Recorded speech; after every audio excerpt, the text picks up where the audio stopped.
Ho, ho, ho! Alors, bonjour tout le monde, j'espère que vous allez bien dans ce 21 décembre. Donc, si tu captes cet épisode, évidemment, à la date du jour, 21 décembre, on arrive à la toute fin de ce calendrier de l'Avent. Aujourd'hui, on va parler de comment on peut célébrer nos petites victoires tout au long de l'année. Puis là, je parle de petites victoires autant au niveau du podcast qu'au niveau de ton entreprise, parce que clairement, s'il y a des choses qui arrivent dans ton entreprise, dans comment tu évolues au niveau de ton entreprise, bien, clairement, il y a matière à célébrer tout ça.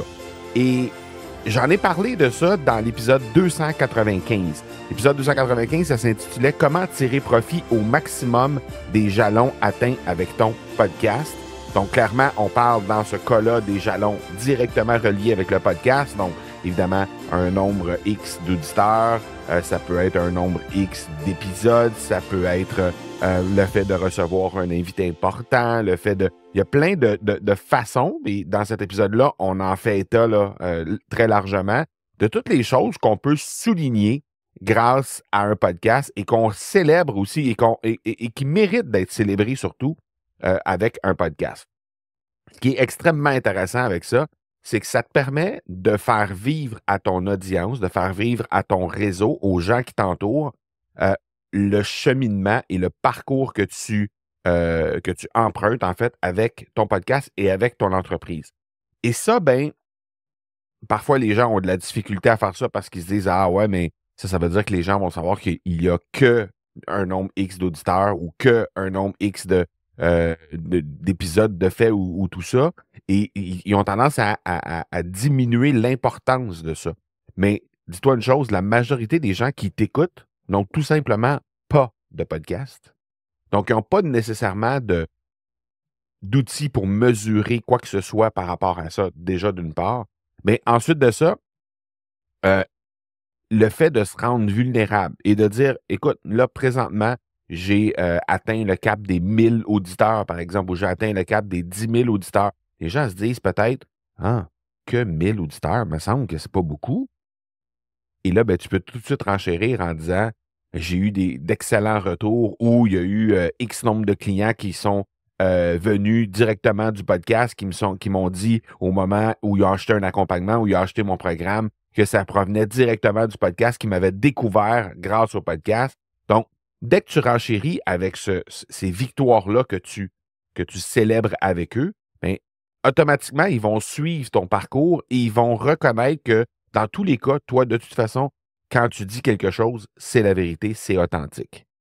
Donc, tu n'es pas en train d'essayer d'embellir le truc, tu n'es pas en train d'essayer de cacher quoi que ce soit. It is what it is. Et on fête ça. Au contraire, on est fiers de mettre ça de l'avant et on fête ça et les gens font partie de cette aventure-là avec toi.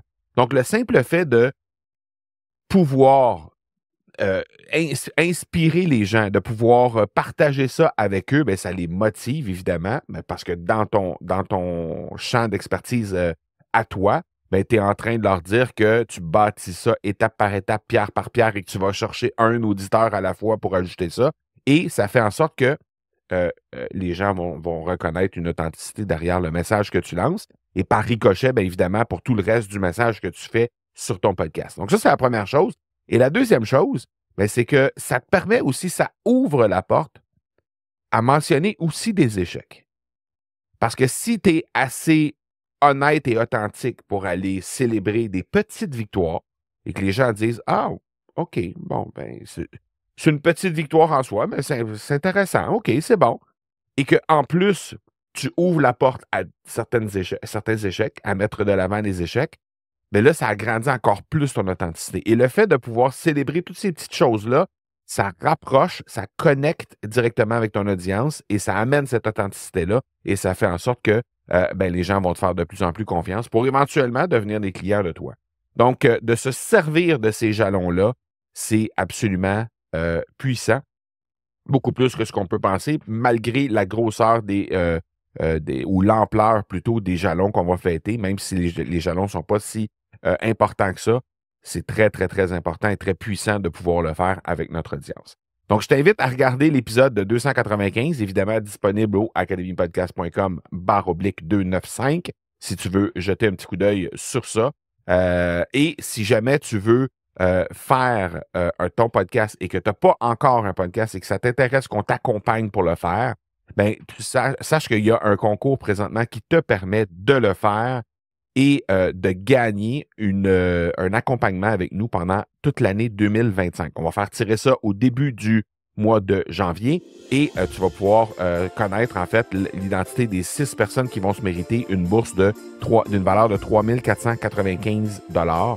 Et donc, tu peux déposer ta candidature, en fait, ton projet podcast au academypodcast.com/pitched ton podcast. Donc, P-I-T-C-H, ton podcast.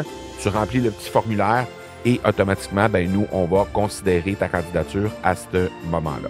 Donc, academypodcast.com/pitch ton podcast pour déposer ta candidature et courir la chance de remporter un accompagnement avec nous d'une valeur de 3 497 $. Donc, voilà pour aujourd'hui. On se donne rendez-vous demain. Demain, on va parler des grandes réussites de podcasteurs à travers le monde. Plusieurs belles réussites à te présenter, des gens qu'on a eu la chance d'accompagner de près. Donc, on est au courant de comment ça s'est passé et je vais te raconter ces histoires-là demain. Ciao, ciao.